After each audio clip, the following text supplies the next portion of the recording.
look at the Bible passages and dive a little bit deeper into the doctrine of the rapture itself. This doctrine comes from the 19th century, around the year 1830. John Nelson Darby was one of the first people to really popularize it.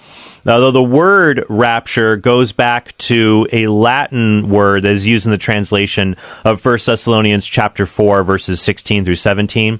I think it's the word like rapire, like to snatch or to take. So this is what Paul writes when he's talking about Christ's second coming. 1 Thessalonians chapter 4, verses 16 through 17. For the Lord himself will descend from heaven with a cry of command, with the archangel's call, and with the sound of the trumpet of God. And the dead in Christ will rise first. Then we who are alive, who are left, shall be caught up together with them in the clouds to meet the Lord in the air, and so we shall always be with the Lord.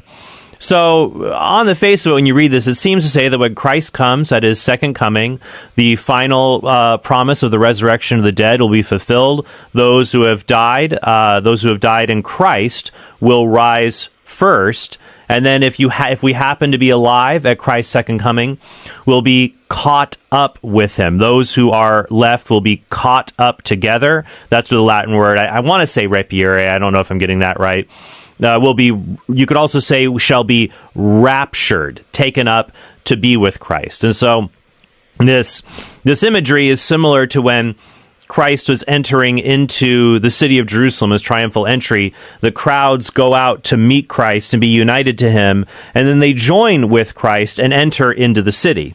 Now, the idea behind the rapture is that Christ will come, and all of us, those who are the believers, will be caught up to God, and those who don't believe will be left behind. They won't be taken up to God.